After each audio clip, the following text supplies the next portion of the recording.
Welcome to യശോദ് ഹൈജു platform. ഇന്ന് നമ്മൾ നോക്കുന്നത് കേരള വാട്ടർ അതോറിറ്റിയുടെ ലാബ് അസിസ്റ്റൻറ്റ് പോസ്റ്റിലേക്കുള്ള ക്ലാസ്സുകളിലോട്ടാണ്. നമുക്ക് ഫിസിക്സിലെ ലോസ് ഓഫ് മോഷൻ നോക്കാം. ഈ ഒരു ചാപ്റ്ററിൽ മെയിനായിട്ട് വരുന്നത് ലോ ഓഫ് ഇനേർഷ്യ നോക്കാനുണ്ട്, പിന്നെ ന്യൂട്ടൻ്റെ 3 ലോസ് ഓഫ് മോഷൻ ഇത്രയും നോക്കണം, പിന്നെ കുറച്ച് ഫ്രിക്ഷൻ്റെ കാര്യങ്ങളും കൂടി നോക്കണം. ഓക്കെ, അപ്പോൾ നമുക്ക് ക്ലാസ്സിലോട്ട് പോവാം. ഈ ലോസ് ഓഫ് മോഷനിൽ നമ്മൾ ആദ്യം ഈ അരിസ്റ്റോട്ടിലില്ലേ, അരിസ്റ്റോട്ടിൽ എന്ന് പറയുന്ന ആ ഒരു സയൻറ്റിസ്റ്റിൻ്റെ എന്താണ് സ്റ്റാർട്ടിങ് ഒബ്സർവേഷനിൽ നിന്നാണ് ചാപ്റ്റർ തുടങ്ങുന്നത്. അതായത് അരിസ്റ്റോട്ടിൽ ഒരു ലോ ഓഫ് മോഷൻ പ്രപ്പോസ് ചെയ്തതെന്ന് വെച്ച് കഴിഞ്ഞാൽ an external force is required to keep a body in motion. Okay, അദ്ദേഹം കുറച്ച് സ്റ്റഡീസൊക്കെ നടത്തി. നമുക്ക് മെയിനായിട്ട് ന്യൂട്ടൺസ് ലോ ഓഫ് മോഷനാണ് വേണ്ടത്, ബട്ട് ഇതൊന്ന് ബാക്ക്ഗ്രൗണ്ടിൽ നോക്കി വെക്കാം. അരിസ്റ്റോട്ടീലിയൻ ലോയിൽ പറയുന്നത് an external force is required to keep a body in motion. ഒരു ബോഡി ഒരു മോഷനിലിരിക്കുന്ന ബോഡീനെ അതേ അവസ്ഥയിൽ തുടരണമെങ്കിൽ ഒരു എക്സ്റ്റേണൽ ഫോഴ്സ് റിക്വയർ ആണ്, ആവശ്യമാണ് എന്നാണ് അദ്ദേഹം പറഞ്ഞു വെച്ചത്. അതിനുശേഷം പിന്നീട് വരുന്നത് ഗലീലിയോ ആണ്. ഗലീലിയോയുടെ ഇമ്പോർട്ടൻസ് വരുന്നത് അദ്ദേഹം ലോ ഓഫ് ഇനേർഷ്യ കൊണ്ടുവന്നു. ഓക്കെ, ലോ ഓഫ് ഇനേർഷ്യ കൊണ്ടുവന്നു. ഇനേർഷ്യ എന്ന് പറയുമ്പോൾ നമുക്ക് എന്തെങ്കിലും ഒരു റെസിസ്റ്റൻസ് ടു ചേഞ്ച്, ഒരു ചേഞ്ച് ഉണ്ടാവുന്നതിനെ റെസിസ്റ്റ് ചെയ്യുന്ന ഒരു ഫോഴ്സാണ് ഇനേർഷ്യ എന്ന് പറയുന്നത്. അതിൻ്റെ ഡെഫിനേഷൻ നമുക്ക് താഴെ നോക്കാം. അപ്പോൾ ഗലീലിയോ എന്താണ് ചെയ്തത്? Galileo studied motion of objects on an inclined plane. ഇദ്ദേഹം ഇൻക്ലൈൻഡ് പ്ലെയിനിൽ മോഷൻ ഓബ്ജെക്ട്സിൻ്റെ മോഷനെ പറ്റി പഠിച്ചു. അതായത് ഇദ്ദേഹം നടത്തിയത് 3 ഒബ്സർവേഷനാണ്. ഒന്ന്, ഓബ്ജെക്ട്സ്, ഒന്നാമത്തെ point, moving down and inclined plane accelerate. കണ്ടോ, ഇതിപ്പോൾ ഈ ഒരു പിക്ചറിൽ നോക്കുക. ഈ ഒരു പിക്ചറിൽ ദാണ്ടെ ഇവിടെ മുകളിൽ നിന്ന് ഒരു ഓബ്ജക്റ്റ് താഴോട്ട്, ആ ഒരു ഇൻക്ലൈൻഡ് പ്ലെയിനിൽ താഴോട്ട് വന്നുകൊണ്ടിരിക്കുകയാണ്. സോ ഇങ്ങനെ വരുന്ന ഓബ്ജക്റ്റിന് എങ്ങനെയായിരിക്കും? ആക്സിലറേഷൻ ഉണ്ടാവും അല്ലേ? ഈ ഒരു ഓബ്ജക്റ്റിന് എന്തായിരിക്കും? ദേ വിൽ ആക്സിലറേറ്റ് എന്നാണ് അദ്ദേഹം പറഞ്ഞത്. അടുത്ത രണ്ടാമത്തെ പിക്ചർ, ഈ ഒരു പിക്ചറിൽ നോക്കിയേ, ഇദ്ദേഹം താഴെ നിന്ന് മുകളിലോട്ട് അല്ലേ, അപ്വേർഡിലോട്ട്, രണ്ടും ഇൻക്ലൈൻഡ് പ്ലെയിൻ തന്നെയാണ്. ഒന്ന് താഴോട്ടും, ഇനി രണ്ടാമത്തെ സ്റ്റഡി എന്താണ്? അപ്വേർഡ് ഡയറക്ഷൻ, മുകളിലോട്ടുമാണ് പോയത്. അപ്പോൾ എന്ത് പറ്റി? രണ്ടാമത്തെ എന്താണ്? മൂവിങ് അപ്പ് അല്ലേ, മുകളിലോട്ട് പോകുന്നതാണ്. അപ്പോൾ എന്താണ് സംഭവിച്ചത്? റിട്ടാർഡ് എന്ന് വെച്ചാൽ എന്താണ്? ആക്സിലറേഷൻ്റെ ജസ്റ്റ് ഓപ്പോസിറ്റ് ആണ് റിട്ടാർഡേഷൻ എന്ന് പറയുന്നത്. മുകളിലുള്ളത് പോസിറ്റീവ് ആക്സിലറേഷനും താഴോട്ടുള്ളത് നെഗറ്റീവ് ആക്സിലറേഷൻ അല്ലെങ്കിൽ റിട്ടാർഡേഷൻ. ഓക്കെ, സോ ഒന്നാമത്തെ ഇൻക്ലൈൻഡ് പ്ലെയിനിൽ മുകളിൽ നിന്ന് താഴോട്ട് ഒരു ഒബ്ജക്റ്റിനെ വിട്ടപ്പോൾ എന്ത് പറ്റി? ആക്സിലറേറ്റ് ചെയ്തു, ഓബ്ജക്റ്റ് ആക്സിലറേറ്റ് ചെയ്തു. ഇനി താഴെ നിന്ന് മുകളിലോട്ടാണ് അടുത്ത എക്സ്പെരിമെൻറ്റിൽ ഇദ്ദേഹം വിട്ടു നോക്കിയത്. അപ്പോഴേക്കും എന്താണ്? ഓബ്ജക്റ്റ് റിട്ടാർഡ് ചെയ്യുന്നതായിട്ട് കണ്ടുപിടിച്ചു. തീർന്നില്ല, ഇനി ഒരു ഹൊറിസോണ്ടൽ പ്ലെയിനിലും കൂടി ഓബ്ജക്റ്റിൻ്റെ മോഷൻ ചെക്ക് ചെയ്തു. അപ്പോൾ എന്ത് പറ്റി?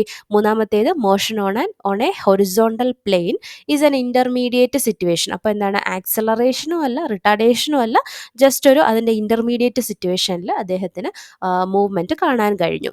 അപ്പോൾ Galileo concluded that an object moving on a frictionless horizontal plain must neither have acceleration nor retardation. അപ്പോൾ ഇവിടെ ഫ്രിക്ഷൻ ഉണ്ടായിരുന്നെങ്കിൽ എന്ത് പറ്റിയേനെ? ഫ്രിക്ഷൻ കൂടുതലായിരുന്നെങ്കിൽ ഈ ഓബ്ജക്റ്റ് പിന്നെ മൂവ് ചെയ്യുമോ? അവിടെ വന്ന് ഇങ്ങനെ തടഞ്ഞു നിൽക്കുമായിരുന്നു അല്ലേ. ഇനിയിപ്പോൾ ഫ്രിക്ഷൻ വളരെ കുറവാണെങ്കിൽ ഈസി ആയിട്ട് കുറച്ചും കൂടി ഫാസ്റ്റ് ആയിട്ട് മൂവ് ചെയ്തേനെ. ബട്ട് ഇദ്ദേഹം പറഞ്ഞു, അതുകൊണ്ടാണ് ഇവിടെ ഈ ഒരു പോയിന്റിനെ സ്പെസിഫൈ ചെയ്ത് പറഞ്ഞിരിക്കുന്നത്. ഗലീലിയോ കൺക്ലൂഡ് ചെയ്ത കാര്യം എന്ന് പറയുന്നത് an object moving on a frictionless horizontal plane, friction ഇല്ലാത്ത ഹൊറിസോണ്ടൽ തിരശ്ചീനമായിട്ടുള്ള പ്ലെയിനിലൂടെ മൂവ് ചെയ്യുന്ന ഓബ്ജക്ട്സിന് എന്ത് കാണത്തില്ല? Must neither have acceleration no retardation. അവർക്ക് ആക്സിലറേഷനോ അതുപോലെ റിട്ടാർഡേഷനോ ഒന്നും തന്നെ കാണത്തില്ല. That is it should move with constant velocity. അതായത് അങ്ങനെയുള്ള പ്ലെയിനിൽ മൂവ് ചെയ്യുന്ന ഓബ്ജക്ട്സ് എങ്ങനെയായിരിക്കും മൂവ് ചെയ്യുന്നത്? With constant velocity. അവരൊരു കോൺസ്റ്റന്റ് വെലോസിറ്റിയിലായിരിക്കും മൂവ് ചെയ്യുന്നത്. ഇത്രയും ആര് പറഞ്ഞ കാര്യങ്ങളാണ്? ഗലീലിയോ പറഞ്ഞ കാര്യങ്ങളാണ്. ഇനി അദ്ദേഹത്തിൻ്റെ ഇനേർഷ്യയുടെ ഡെഫിനിഷൻ നമുക്ക് നോക്കാം. ഇനേർഷ്യ നോക്കിയേ, if the net external force is zero, a body at rest continues to remain at rest and a body in motion continues to move with a uniform velocity. This property of the body is called inertia. Inertia means resistance to change. മനസ്സിലായി? അതായത് ഒരു body ഒന്നുകിൽ റെസ്റ്റിലാണെങ്കിൽ അത് അങ്ങനെ റെസ്റ്റിൽ തന്നെ തുടരുന്നു, മൂവ്മെൻറ്റിലാണെങ്കിൽ അവർ അതേപോലെ മൂവ്മെൻറ്റിൽ തന്നെ യൂണിഫോം വെലോസിറ്റിയിൽ മൂവ് ചെയ്യാനായിട്ട് അതിൻ്റെ മോഷൻ കണ്ടിന്യൂ ചെയ്തുകൊണ്ടിരിക്കും. എപ്പോഴാണ് അവിടെ നെറ്റ് എക്സ്റ്റേണൽ ഫോഴ്സ് എന്ന് പറയുന്നത് 0 ആയിരിക്കുന്ന അവസ്ഥയിൽ? അങ്ങനെയാണെങ്കിൽ അങ്ങനത്തെ ആ ഒരു പ്രോപ്പർട്ടി, ഇപ്പോൾ ഒരു വസ്തുവിൻ്റെ ആ ഒരു പ്രോപ്പർട്ടീനെ പറയുന്നതാണ് ഇനേർഷ്യ. അതിന് ഒറ്റ വാക്കിൽ പറഞ്ഞു കഴിഞ്ഞാൽ എന്താണ്? Resistance to change. അവരെന്ത് അവസ്ഥയിലായിരിക്കുന്നോ അതേ അവസ്ഥയിൽ തന്നെ തുടരാൻ ആഗ്രഹിക്കുന്നു അല്ലേ? പ്രത്യേകിച്ച് ചേഞ്ച് ആഗ്രഹിക്കുന്നില്ല. അതിനെ റെസിസ്റ്റ് ചെയ്യുന്ന ഒരു പ്രോപ്പർട്ടിയാണ് ഇനേർഷ്യ എന്ന് പറയുന്നത്. A body does not change its state of rest or uniform motion unless an external force compels it to change that state. പുറത്തുനിന്നൊരു എക്സ്റ്റേണൽ ഫോഴ്സ് വന്ന് അവരെ എന്താണ് ഡിസ്റ്റർബ് ചെയ്യുന്നത് വരെയും അല്ലേ, ഡിസ്റ്റർബ് ചെയ്ത് കഴിഞ്ഞാൽ ഇവരുടെ അവസ്ഥ മാറും. റെസ്റ്റിലായിട്ടുള്ളത് ചിലപ്പോൾ മോഷനിലോട്ട് പോകും, മോഷനിലായിരിക്കുന്നവർ ചിലപ്പോൾ റെസ്റ്റിലോട്ട് പോകും. But in the case of എന്താണ്, നോ എക്സ്റ്റേണൽ ഫോഴ്സ് അല്ലെങ്കിൽ നെറ്റ് എക്സ്റ്റേണൽ ഫോഴ്സ് ഈ 0 ആയിരിക്കുമ്പോൾ ബോഡി ആ ഒരു ചേഞ്ചിനെ റെസിസ്റ്റ് ചെയ്യും. ഓക്കെ, ബോഡി എന്താണ് മോഷനിലാണെങ്കിൽ മോഷനിലും അതുപോലെ റെസ്റ്റിലാണോ അതിൽ ആണെങ്കിൽ റെസ്റ്റ് അവസ്ഥയിലും ആയിരിക്കും അവർ തുടരുന്നത്. സോ ഈ ഒരു പ്രോപ്പർട്ടിയാണ് നമ്മൾ എന്തെന്ന് പറഞ്ഞത്, ഇനേർഷ്യ എന്ന് പറഞ്ഞത്. ഇനി ഇവിടെ Galileo thus arrived at a new insight on motion that had eluded Aristotle, that and those who followed him. The state of rest and the state of uniform linear motion are equivalent. Okay, അപ്പോൾ ഇവിടെ ഗലീലിയോയുടെ കുറച്ച് ഇത് നമുക്ക് അത്ര important അല്ല. അതായത് നമ്മൾ Aristotle പറഞ്ഞു കഴിഞ്ഞു, അതിനുശേഷം ഗലീലിയോ പറഞ്ഞു വന്നു. ഇനി അടുത്ത് നമ്മുടെ ന്യൂട്ടൺ ആണെങ്കിൽ ഈ ബേസ്ഡ് ഓൺ ഈ ഗലീലിയോയുടെയൊക്കെ ഇനേർഷ്യയൊക്കെ യൂസ് ചെയ്തിട്ടൊക്കെയാണ് അദ്ദേഹത്തിൻ്റെ first law of motion formulate ചെയ്തത്. എന്താണ് first law of motion? Every body continues to be in its state of rest or of uniform motion in a straight line unless compelled by some external force to act otherwise. മനസ്സിലായോ? ഇപ്പം നമ്മൾ പറഞ്ഞ same കാര്യം തന്നെയാണ്. ഏതൊരു വസ്തുവും എല്ലാ ബോഡിയും എന്ത് ചെയ്യും? Continues to be in its state of rest or uniform motion. അവരുടെ യൂണിഫോം മോഷൻ എന്നുള്ള അവസ്ഥയിലോ അല്ലെങ്കിൽ റെസ്റ്റ് എന്നുള്ള അവസ്ഥയിലോ അവരെന്താണ്, ഒരു സ്ട്രെയിറ്റ് ലൈനിൽ തുടരും. എപ്പോൾ? Unless compelled by some external force. ഒരു എക്സ്റ്റേണൽ ഫോഴ്സ് വന്ന് ആക്ട് ചെയ്യുന്നത് വരെയും അവരെന്ത് അവസ്ഥയിലായിരിക്കുമോ അതേ അവസ്ഥയിൽ തന്നെ തുടരും. ഇതാണ് ന്യൂട്ടൻ്റെ ഫസ്റ്റ് ലോ ഓഫ് മോഷൻ പറയുന്നത്. Okay, Newton's first law of motion. നമുക്കത് വേറെ രീതിയിൽ പറഞ്ഞു കഴിഞ്ഞാൽ, if the net external force on a body is 0, its acceleration is 0. Okay, net external force ഒരു ബോഡിയിൽ 0 ആണ് എങ്കിൽ അവിടെയുള്ള ആക്സലറേഷനും 0 ആയിരിക്കും. Acceleration can be non 0 only if there is A next external force on the body. Okay, നമ്മൾ ആദ്യം പറഞ്ഞ സ്റ്റേറ്റ്മെൻറ്റ് തന്നെ അതിന് ഓപ്പോസിറ്റ് ആയിട്ട് പറയുകയാണ്. അതായത് നെറ്റ് എക്സ്റ്റേണൽ ഫോഴ്സ് 0 ആണെങ്കിൽ ആക്സലറേഷൻ 0 ആയിരിക്കും. ഇനി ആക്സലറേഷൻ 0 അല്ലാത്ത അവസ്ഥ ആവണമെങ്കിൽ എന്താവണം? അവിടെ ഒരു നെറ്റ് എക്സ്റ്റേണൽ ഫോഴ്സ് ഉണ്ടാവണം. ആക്ട് ചെയ്ത് കഴിഞ്ഞാൽ എന്ത് പറ്റും? ആക്സലറേഷനും അതുപോലെ 0യിൽ നിന്ന് ചേഞ്ച് ആവും, വാല്യൂ മാറും. ഓക്കെ, അപ്പോൾ ഇതാണ് നമ്മുടെ ഫസ്റ്റ് ന്യൂട്ടൻ്റെ ഒന്നാമത്തെ ലോ ഓഫ് മോഷൻ പറയുന്നത്. ഇനി ഇതിൽ കുറച്ച് ആപ്ലിക്കേഷൻസ് നോക്കാം. ഇത് വെച്ചിട്ട് ഒരു example, a spaceship out and interstellar space. നമ്മളെ ഈ സ്പേസ് ഷിപ്പൊക്കെ ഇല്ലേ, അവർ നമ്മുടെ ഇൻറ്റർസ്റ്റെല്ലാർ സ്പേസിൽ നിന്ന് പുറത്തോട്ട് കടന്നു കഴിഞ്ഞാൽ എന്ത് പറ്റും? Far from all other objects and with all its rockets turned off has no net external force acting on it. അപ്പോൾ അതിൽ പ്രത്യേകിച്ച് ഒരു എക്സ്റ്റേണൽ ഫോഴ്സും ആക്ട് ചെയ്യത്തില്ല. അതുകൊണ്ട് തന്നെ എന്തായിരിക്കും? അവരുടെ ആക്സലറേഷനും 0 ആയിരിക്കും. Its acceleration according to the first law must be 0. First law അനുസരിച്ചിട്ട് അവരുടെ ആക്സലറേഷൻ 0, കാരണം അവിടെ നെറ്റ് എക്സ്റ്റേണൽ ഫോഴ്സ് 0 ആണ്. അതുപോലെ മറ്റൊരു എക്സാമ്പിൾ പറയുന്നത്, ഒരു ബുക്ക് കൺസിഡർ ചെയ്യാൻ പറയുന്നുണ്ട്. Consider A book at rest on A horizontal surface. നമ്മളിപ്പോൾ ഒരു ടേബിളിൽ ഹൊറിസോണ്ടൽ സർഫസിൽ നമ്മളൊരു ബുക്കിനെ വയ്ക്കുകയാണ്. ഓക്കെ, ഇവിടെ ഒരു ബുക്കോ ബ്ലോക്കോ എന്തോ ആവട്ടെ, നമ്മളൊരു ബുക്ക് വയ്ക്കുവാണ്.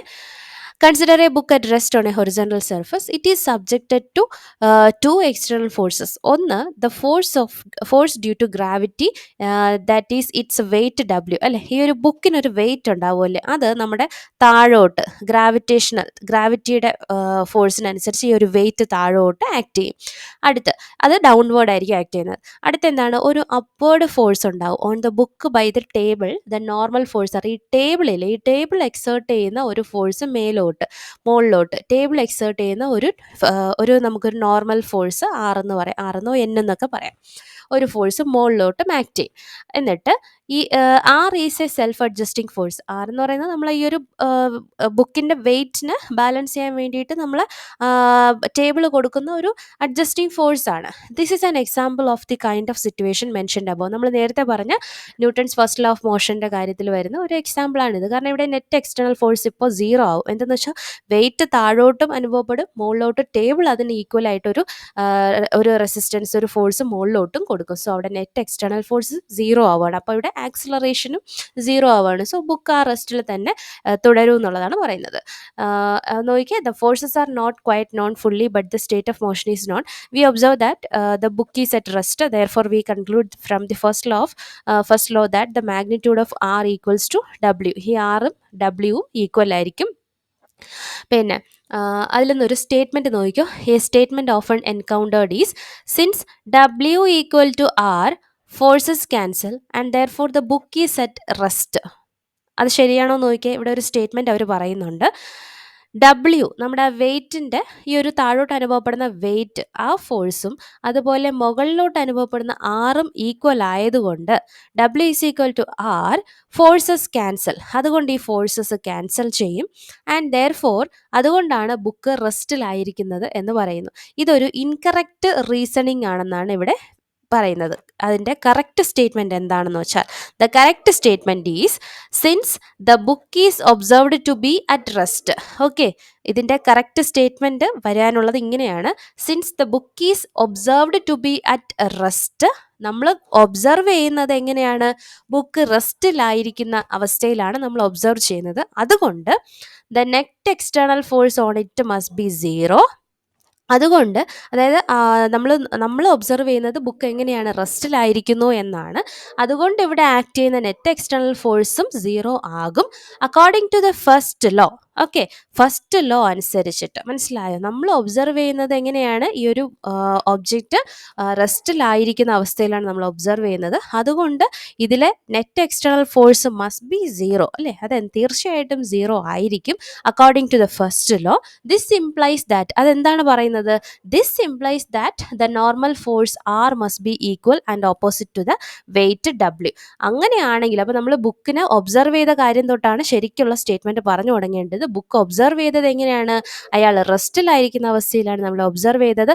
അതുകൊണ്ട് നമുക്ക് പറയാം അവിടെ എന്താണ്? നെറ്റ് എക്സ്റ്റേണൽ ഫോഴ്സ് എന്ന് പറയുന്നത് 0 ആകും. ഡെഫിനറ്റ് ആയിട്ട് 0 ആവും. അതുകൊണ്ട് ഡെഫിനറ്റ് ആയിട്ട് 0 ആവും ബിക്കോസ് ഓഫ് എന്താണ്? First law of motion. അതുകൊണ്ട് നമുക്ക് അതിൽ നിന്ന് പറയാം നോർമൽ ഫോഴ്സ് ആറും അതുപോലെ ഇതിൻ്റെ നമ്മുടെ ബുക്കിൻ്റെ വെയ്റ്റിന് താഴോട്ട് അനുഭവപ്പെടുന്ന ഡബ്ല്യു എന്ന് പറയുന്ന ഫോഴ്സ്, ഇത് രണ്ടും തമ്മിൽ ഈക്വലും ഓപ്പോസിറ്റും ആയിരിക്കും. മനസ്സിലായോ? ഇതാണ് ആ ഒരു കറക്റ്റ് ഓർഡർ. ഇത് കാര്യം നമുക്കറിയാം, പക്ഷേ ഒരു റീസണിങ്, അസേർഷനും റീസണിങ്ങും ഒക്കെ തന്നിട്ട് അസേർഷനും റീസണും തന്നിട്ടുള്ള ക്വസ്റ്റ്യനിൽ വന്നു കഴിഞ്ഞാൽ നമുക്ക് പെട്ടെന്ന് കിട്ടത്തില്ല. ചെറിയൊരു വ്യത്യാസമേ ഉള്ളൂ അല്ലേ ഇതിനകത്ത് വരുന്നത്. അപ്പോൾ അതൊന്ന് നോക്കി വയ്ക്കുക. ഇത് ഈ ഒരു സ്റ്റേറ്റ്മെൻറ്റ് കറക്റ്റായിട്ട് അവരിങ്ങനെ കൊടുത്തിരുന്നത് കൊണ്ടാണ് ഞാൻ എടുത്തു പറഞ്ഞത്. ഓക്കെ, അപ്പോൾ നമ്മൾ ഇനേർഷ്യയുടെ കാര്യം കഴിഞ്ഞു. ഇനി നമുക്ക് നോക്കാനുള്ള മൊമെൻറ്റം ഒക്കെ ഇവിടെ പറയുന്നുണ്ട് കേട്ടോ. മൊമെൻറ്റത്തിൻ്റെ ഫോർമുല അറിയായിരിക്കുമല്ലോ. P is equal to M into v. ഒന്ന് നോക്കി വയ്ക്കാം. നമുക്ക് ഡീറ്റെയിൽ ആയിട്ട് പോവേണ്ടത് അടുത്ത ലോ ഓഫ് മോഷനിലോട്ട് പോകാം. Second law of motion. The first law refers to the simple case when the net external force on a body is 0. The second law of motion refers to the general situation when there is a net external force acting on the body. മനസ്സിലായോ കാര്യം? ഇവർ സിമ്പിളായിട്ട് രണ്ട് statement തന്നിരിക്കുകയാണ്. First law of മോഷനിൽ refer ചെയ്യുന്നത് net external force 0 ആവുന്ന കണ്ടീഷനും, സെക്കൻഡ് ലോ ഓഫ് മോഷനിൽ പറയുന്നത് നെറ്റ് എക്സ്റ്റേണൽ ഫോഴ്സ് 0 അല്ലാത്ത കണ്ടീഷൻ, ഓക്കെ, നോൺ 0 ആയിട്ടുള്ള കണ്ടീഷനുമാണ് സെക്കൻഡ് ലോ ഓഫ് മോഷനിൽ പറയുന്നത്. ഇനി നമുക്ക് സെക്കൻഡ് ലോ ഓഫ് മോഷൻ നോക്കാം. നോക്കിക്കേ, these qualitative observations leads to the second law of motion expressed by Newton as the rate of change of momentum. The rate of change of momentum of a body. The rate of change of momentum. Rate of change of momentum എന്ന് പറയുമ്പോൾ delta P by delta T. Okay, the rate of change of momentum of a body is directly proportional to the എന്താണ്? applied force, to the applied force and takes place in the direction in which the force acts. മനസ്സിലായോ? ഇതാണ് നമ്മുടെ second law of motion പറയുന്നത്.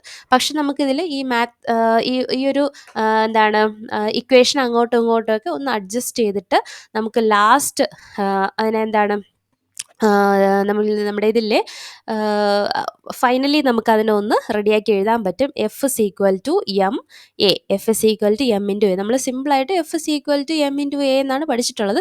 ഈ M A വെറുതെ വന്നതല്ല. എവിടെ നിന്നാണ് വന്നത്? Rate of change of momentum. അതാണ് ഈ ഒരു ഫോഴ്സിന് ഡയറക്ട്ലി പ്രൊപ്പോർഷണൽ എന്നുള്ള ഒരു സ്റ്റേറ്റ്മെൻറ്റിൽ നിന്നാണ് നമ്മൾ F is equal to M A എന്ന് പറഞ്ഞ് വന്നത്. ഓക്കെ, കിട്ടിയത്. സോ സെക്കൻഡ് ലോ ഓഫ് മോഷനിൽ ഒന്നുകിൽ F is equal to M A ഈ ഒരു രീതിയിൽ വരുന്ന സ്റ്റേറ്റ്മെന്റ് ആയിരിക്കാം തരുന്നത്, അല്ലെങ്കിൽ മൊമെന്റം എന്നുള്ള വേർഡ് യൂസ് ചെയ്തുകൊണ്ടുള്ള ഈ ഒരു ഡെഫിനിഷൻ ആയിരിക്കാം വരുന്നത്. സോ അതിൽ നിന്ന് ക്ലിയർ ആയിട്ട് തന്നെ നിങ്ങൾ വായിച്ചെടുത്ത് എഴുതുക. ഓക്കെ, ഇനി F is equal to M A ആണെങ്കിൽ ഇവിടുത്തെ എസ് ഐ യൂണിറ്റ് എന്തായിരിക്കും? നമ്മൾ ന്യൂട്ടൺ എന്ന് പറയാം. ന്യൂട്ടൺ, അല്ലെങ്കിൽ നമുക്ക് മാസിൻ്റെത് കിലോഗ്രാം, ആക്സിലറേഷൻ്റെത് metre per second square. So നമുക്ക് kilogram metre per second square ആണെന്ന് പറയാം, ഓർ ന്യൂട്ടൺ എന്ന് ഇടാം. ഓക്കെ, ഫോഴ്സിൻ്റെ യൂണിറ്റ് ന്യൂട്ടൺ. ഇനി let us note that at this stage some important points about the second law. ഇവിടെ സെക്കൻഡ് ലോയിൽ കുറച്ച് ഇമ്പോർട്ടൻറ്റ് പോയിന്റ്സ് പറയുന്നുണ്ട്. In the second law f is equal to 0 implies a equal to 0. Okay, f 0 ആവുകയാണെങ്കിൽ F 0 എന്ന് പറഞ്ഞാൽ എന്തായിരിക്കും? ഇവിടെ mass ഒരിക്കലും 0 ആവില്ല. മാസ് സംതിങ്, ഒരു ബോഡിക്ക് ഒരു കുറച്ച് മാസ് എന്തായാലും ഉണ്ടാവും. സോ അവിടെ ആക്സിലറേഷൻ ആണ് 0 ആവാൻ ചാൻസ് ഉള്ളത്, അല്ലേ? The second law is obviously consistent with the first law. രണ്ടാമത്തെ പോയിന്റ് വരുന്നത് the second law of motion is a vector law. ഇതൊരു വെക്ടർ ലോ എന്നാണ് പറയുന്നത്. Second law of motion it is equivalent to 3 equations, 1 for each component of the vectors. നമ്മൾ വെക്ടേഴ്സിനെ എടുത്ത് നമ്മൾ പഠിച്ചിട്ടില്ല. അത് നമുക്ക് വരുന്ന സിലബസിൽ പറയുകയാണെങ്കിൽ മാത്രം ഇതെടുത്ത് നോക്കിയാൽ മതി. അപ്പോൾ ഇവിടെ പറയുന്നത് ജസ്റ്റ് ഈ ഒരു പോയിന്റ് മാത്രം നോക്കിയാൽ ഈ സെക്കൻഡ് ലോ ഓഫ് മോഷൻ എന്ന് പറയുന്നത് വെക്ടർ ലോ ആണ്. കാരണം ഓക്കെ, നമ്മൾ ആദ്യമേ തന്നെ പറഞ്ഞു, ഈ ഒരു ഡെഫിനിഷൻ പറഞ്ഞപ്പോൾ തന്നെ ഇവിടെ നമ്മൾ വെക്ടറിൻ്റെ കാര്യം പറഞ്ഞല്ലോ. See applied force and takes place in the direction in which the force acts. ഏത് ഫോഴ്സ് ആക്ട് ചെയ്യുന്നത് ഏത് ഡയറക്ഷനിലാണോ അതിനനുസരിച്ച് ആ ഡയറക്ഷനിലായിരിക്കും rate of change of momentum എന്ന് പറഞ്ഞില്ലേ. സോ ഇതൊരു വെക്ടർ ബേസ്ഡ് ആണ്. സോ അതുകൊണ്ട് നമുക്ക് ഇതിനെ നമുക്ക് എന്ത് പറയാം? വെക്ടർ ലോ ഒബേ ചെയ്യൂ എന്ന് പറയാം. പിന്നെ ഇതിനെ വെക്ടേഴ്സ് ആയിട്ട് ഓരോ കമ്പണൻസ് ആയിട്ട് തിരിച്ചിട്ടുണ്ട്. സോ നമുക്ക് ഇത് അത്ര ഇമ്പോർട്ടൻ്റ് ആയിട്ട് വരുന്നില്ല. ഇനി മൂന്നാമത്തെ point, the second law of motion is applicable to a single point particle. Second law of motion എന്ത് പാർട്ടിക്കിളിനാണ് ആപ്ലിക്കബിൾ ആയിട്ടുള്ളത്? സിംഗിൾ പോയിന്റ് പാർട്ടിക്കിളിനാണ് ആപ്ലിക്കബിൾ ആയിട്ടുള്ളത്. The force F in the law stands for the net external force on the particle and A stands for acceleration of the particle. Okay, അതൊക്കെ അറിയാമല്ലോ. F എന്ന് പറയുന്നത് net external ഫോഴ്സും A എന്ന് പറയുന്നത് ആക്സിലറേഷനും ആണ്. However, that the law in the same form applies to a rigid body, or even more generally for a system of particles. In that case, F refers to the total external force on the system and A refers to the acceleration of the system as a whole. Okay, അപ്പോൾ നമ്മളൊരു point ഒബ്ജക്റ്റിലാണ്, point പാർട്ടിക്കിളിലാണ് വരുന്നതെങ്കിൽ F എന്ന് പറയുന്നത് അവിടുത്തെ net external ഫോഴ്സും A എന്ന് പറയുന്നത് ആ ഒരു പാർട്ടിക്കിളിൻ്റെ ആക്സിലറേഷനും ആയിരിക്കും കാണിക്കുന്നത്. ഇനി നമ്മുടെ ഒരു സിസ്റ്റം ഓഫ് പാർട്ടിക്കിൾസ്, ഓക്കെ, കുറേ പാർട്ടിക്കിൾസ് ഉള്ള ഒരു സിസ്റ്റത്തിൻ്റെ കാര്യത്തിലാണ് ഈ സെക്കൻഡ് ലോ പറയുന്നതെങ്കിൽ എഫ് എന്തിനായിരിക്കും റെഫർ ചെയ്യുന്നത്? അവിടുത്തെ total external force on the system, ആ സിസ്റ്റത്തിലെ മുഴുവൻ എക്സ്റ്റേണൽ ഫോഴ്സിനെയും എഫ് ഡിനോട്ട് ചെയ്യും. അതുപോലെ എ എന്ന് പറയുന്നത് ആ സിസ്റ്റത്തിലെ മൊത്തത്തിലുള്ള ആക്സിലറേഷനെ റെഫർ ചെയ്യുന്നതായിരിക്കും എ എന്ന് പറയുന്നത്. Okay, more precisely A is the acceleration of the centre of mass of the system about which, okay, centre of mass ഒക്കെ നമ്മൾ ഇനി ലേറ്റർ പഠിക്കും. Any internal forces in the system are not to be included in F. Internal forces ഒന്നും നമ്മൾ എഫിൽ എടുക്കത്തില്ല. ഇതെന്താണ്? Net external force അല്ലെങ്കിൽ ടോട്ടൽ എക്സ്റ്റേണൽ ഫോഴ്സ് ആണ് ഇവിടെ വരുന്നത്. നാലാമത്തെ പോയിന്റ് പറയുന്നത് the second law of motion is A local relation which means that force at A point in space, that means എന്താണ്? Location of the particle at A certain instant of time is related to A at that point at that instant. Acceleration here and now is determined by the force here and now, not by any history of the motion of the particle. Okay, മനസ്സിലായല്ലോ. Second law of മോഷനിൽ just ഒരു relation മാത്രമാണ് ഇവിടെ പറഞ്ഞു പോകുന്നത്. ആ ഒരു പോയിന്റിലുള്ള ആ ഒരു പാർട്ടിക്കിളിൻ്റെ എന്താണ് ആ ഒരു ഇൻസ്റ്റൻറ്റുള്ള കാര്യം മാത്രമാണ് ഇവിടെ പറഞ്ഞു പോകുന്നത്. ഇനി നമുക്ക് തേർഡ് ലോ ഓഫ് ഓക്കെ, ഇവിടെ ഒരു ഇമ്പൾസ് പറയുന്നുണ്ട്. സെക്കൻഡ് ലോ ഓഫ് മോഷനിൽ ഇമ്പൾസിൻ്റെ ടേം വരുന്നുണ്ട്.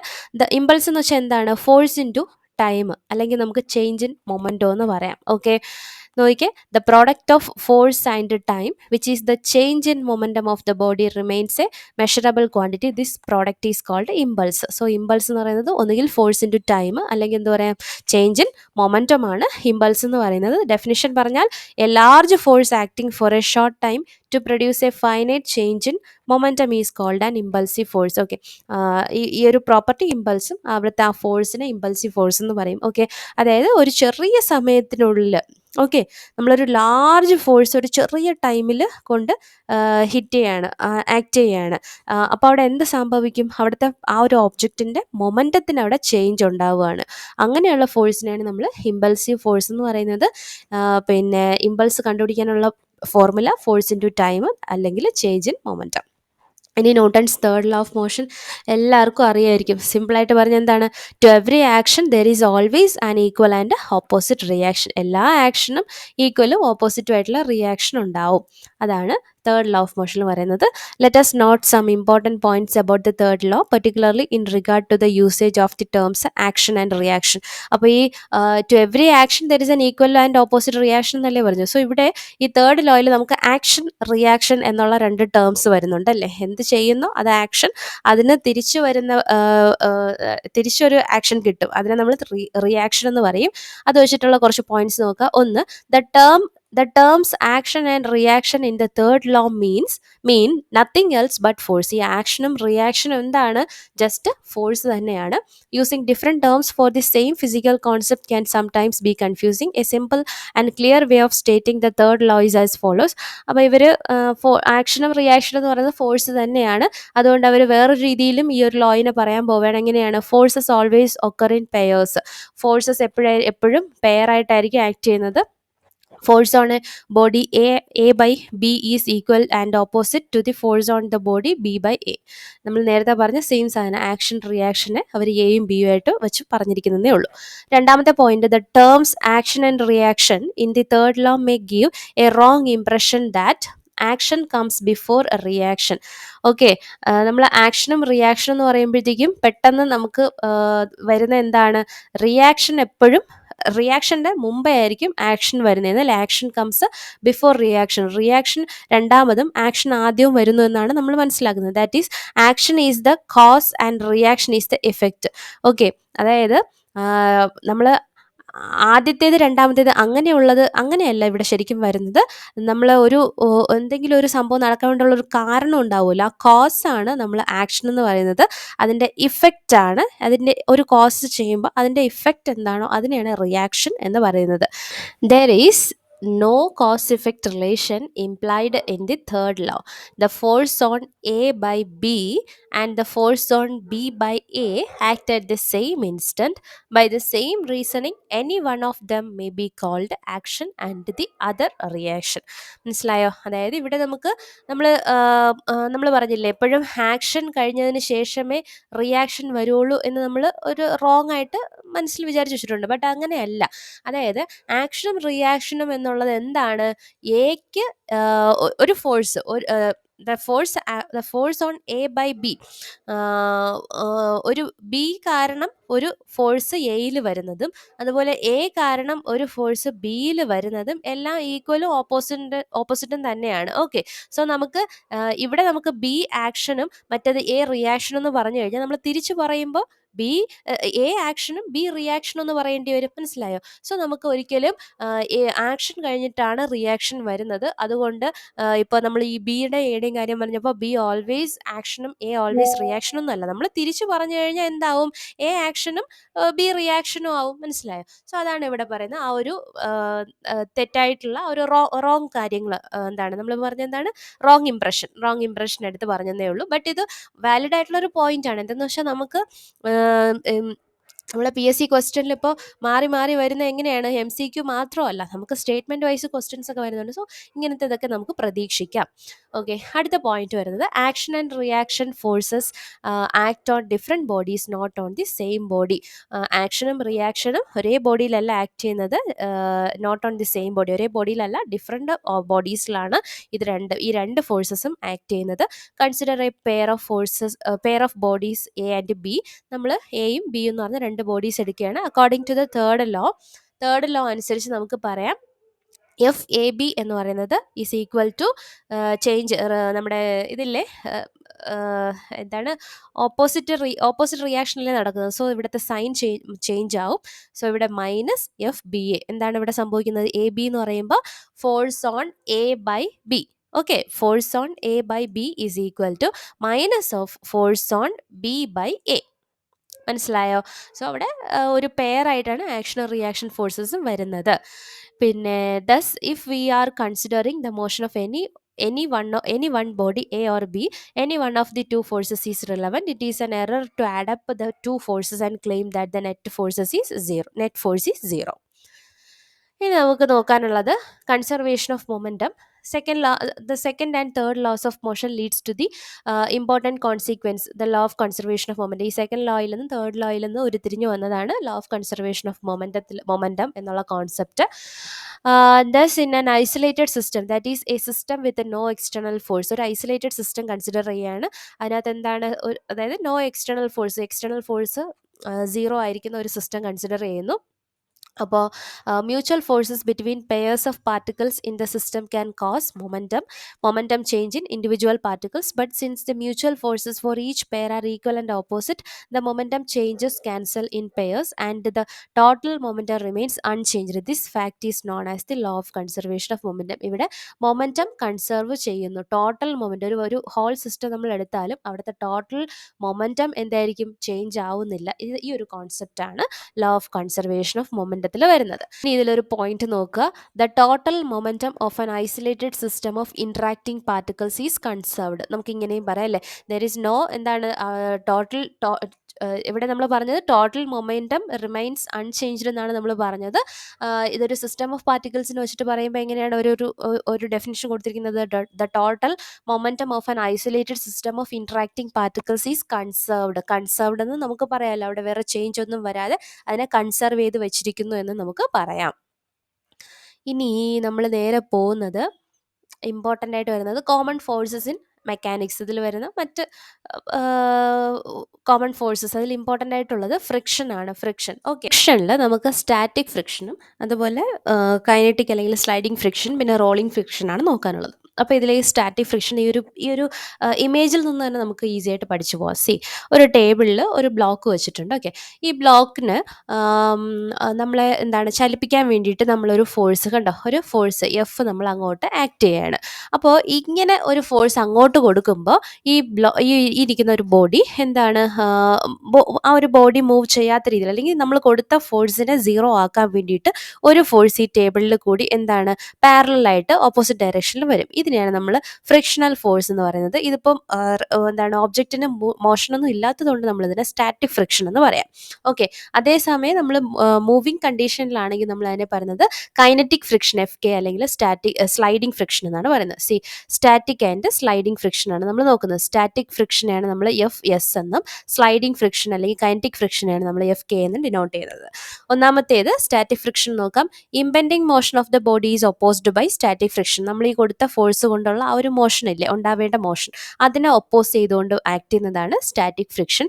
When external force exceeds the maximum limit of static friction the body begins to move. അപ്പോൾ നമ്മൾ ഈ ഒരു സ്റ്റാറ്റിക് ഫ്രിക്ഷന് മാക്സിമം അതിനെ മൂവ് ചെയ്യാതിരിക്കാനുള്ള മോഷൻ തടയാനുള്ള അത്രയും ഒരു ലിമിറ്റ് ഉണ്ട്.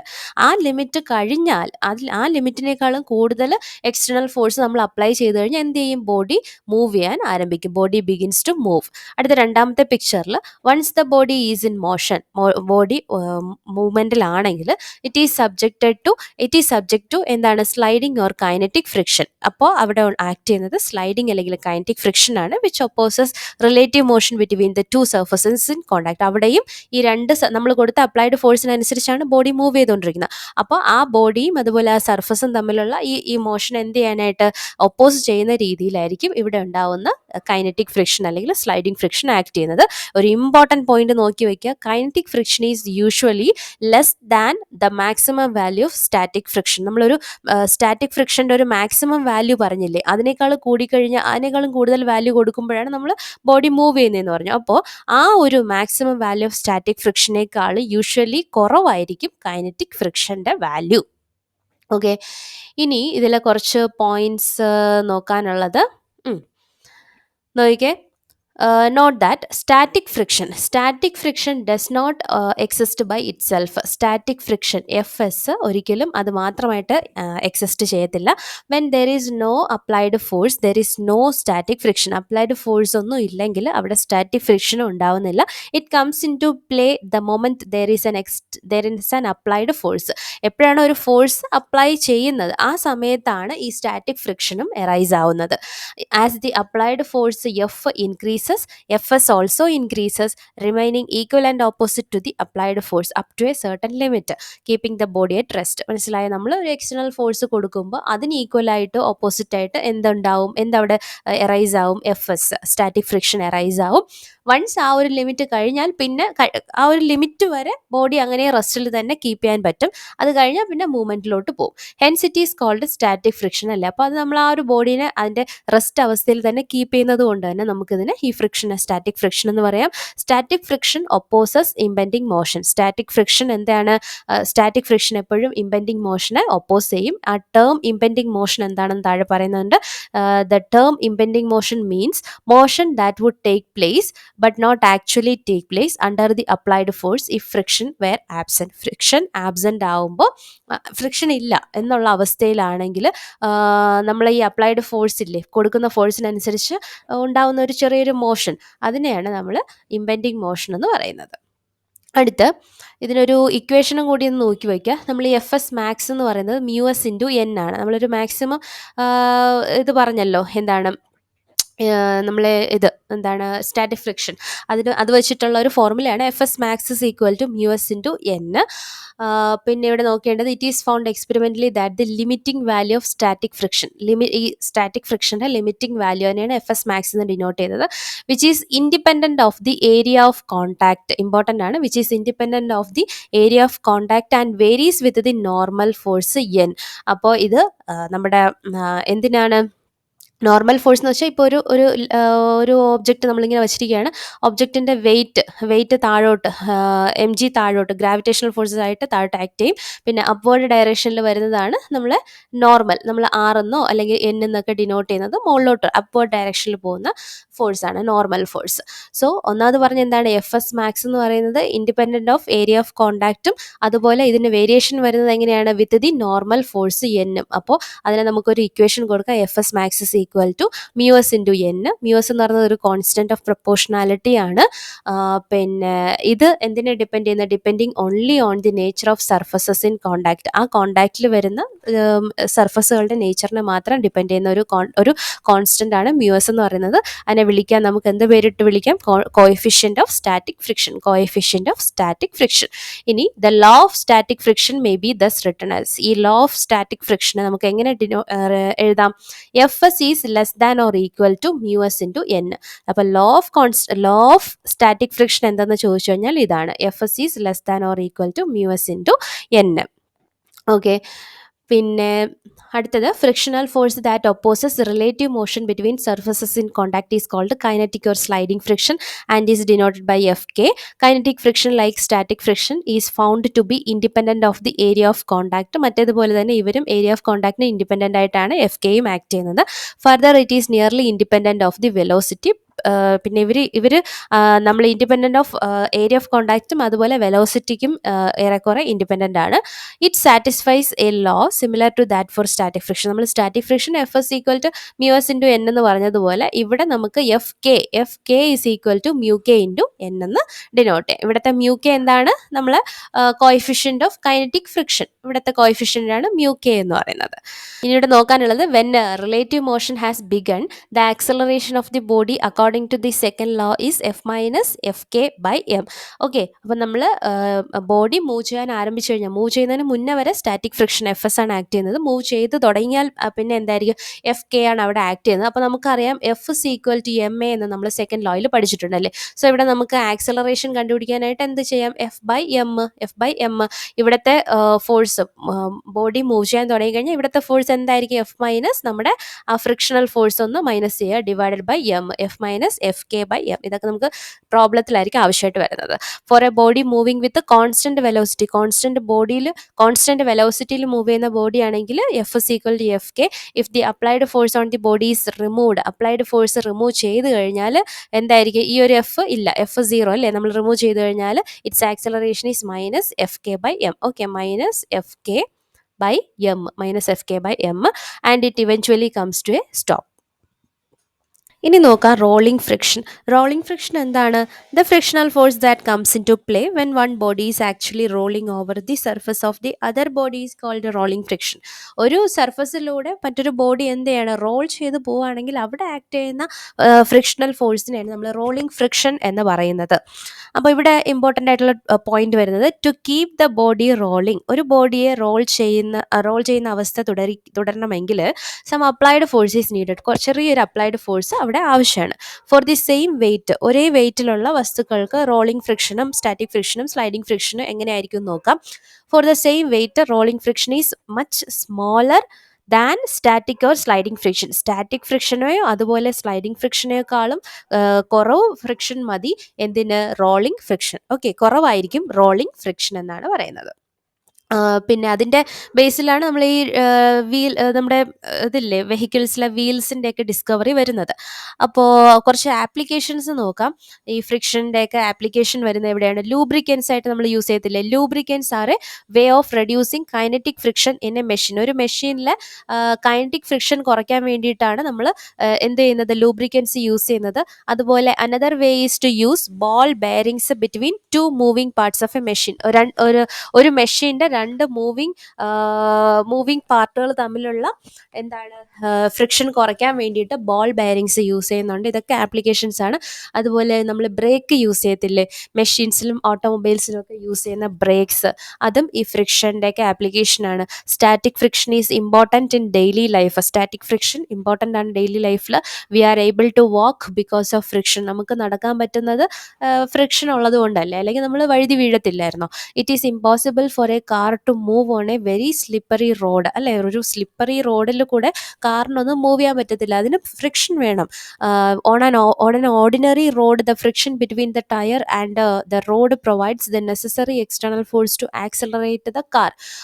ഒരു സാധാരണ റോഡ് നമ്മൾ എടുക്കുമ്പോൾ കാർ മൂവ് ചെയ്യുന്നത് എങ്ങനെയാണ്, ആ ടയറും അതുപോലെ റോഡും തമ്മിലുള്ള ഒരു ഫ്രിക്ഷൻ, അങ്ങനെ പ്രൊവൈഡ് ചെയ്യുന്ന ആ ഫ്രിക്ഷനാണ് ഒരു എക്സ്റ്റേണൽ ഫോഴ്സായിട്ട് എന്ത് കിട്ടുന്നത്, കാറിന് ആക്സലറേഷന് വേണ്ടിയുള്ള എക്സ്റ്റേണൽ ഫോഴ്സ് ഒക്കെ കൊടുക്കുന്നത് ഇവർ തമ്മിലുള്ള ഫ്രിക്ഷൻ്റെ ബേസിലാണ്. ഇനി വരുന്നത് സർക്കുലാർ മോഷൻ നോക്കാം. നമ്മൾ പണ്ട് സർക്കുലാർ മോഷൻ്റെ കുറച്ചൊന്ന് പറഞ്ഞു പോയിട്ടുണ്ടല്ലേ. അതിൽ നിന്ന് നമ്മൾ സെൻട്രിപെറ്റൽ ഫോഴ്സ് ഒക്കെ പറഞ്ഞിട്ടില്ലേ, F C is equal to M V square by R. Okay, അപ്പോൾ ഇവിടെയും acceleration of a body moving in a circle of radius R, ഒരു റേഡിയസ്, ഒരു സർക്കുലർ പാത്ത് നമ്മൾ എടുക്കുകയാണ്, അതിൻ്റെ റേഡിയസ് ആർ ആണ്. അതിലൂടെ യൂണിഫോം സ്പീഡിൽ പോകുന്ന ഒരു ബോഡി, ഓക്കെ, ആ സ്പീഡ് വി എന്നാണെങ്കിൽ അവൻ്റെ ആക്സലറേഷൻ എന്തായിരിക്കും, വി സ്ക്വയർ ബൈ ആർ ആയിരിക്കും ആക്സലറേഷൻ, ഡയറക്റ്റഡ് ടുവേർഡ്സ് ദ സെൻറ്ററിലോട്ട് ആക്ട് ചെയ്യുന്ന acceleration. According to the second law, നമുക്ക് സെക്കൻഡ് ലോ അറിയാം, F is equal to M A ആണ് അല്ലേ, എം ഇൻറ്റു എ ആണ്. അങ്ങനെയാണെങ്കിൽ ഇവിടെ ആക്സിലറേഷൻ നമ്മൾ വി സ്ക്വയർ ബൈ ആർ എന്ന് പറഞ്ഞു. പിന്നെ മാസും ഈ ഒരു വി സ്ക്വയർ ബൈ ആറും തമ്മിൽ മൾട്ടിപ്ലൈ ചെയ്ത് കഴിഞ്ഞാൽ നമുക്ക് ഫോഴ്സ് കിട്ടും അല്ലേ. According to the second law the force F C, ഇവിടുത്തെ സെൻട്രിപെറ്റൽ ഫോഴ്സ് ആയതിന് എഫ് സി എന്ന് കൊടുക്കാം. F C providing this acceleration is F C equal to M V square by R.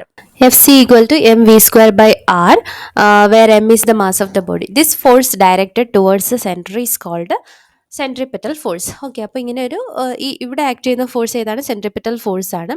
ഇനി അടുത്ത് പറയുന്നത്, for a stone rotated in a circle by a string the centripetal force is provided by the tension in the string.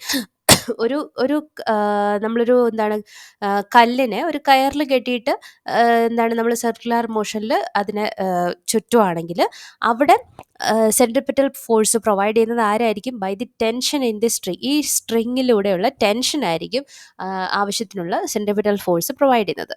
The centripetal force for motion of a planet around the sun is, സൂര്യന് ചുറ്റുമുള്ള പ്ലാനറ്റ്സിൻ്റെ എന്താണ് revolving ഉണ്ടല്ലോ, അപ്പോൾ അവിടെ പ്ലാനറ്റ്സിന് ആവശ്യമായിട്ടുള്ള centripetal force കൊടുക്കുന്നത് ആരാണ്? Gravitational force ആണ്.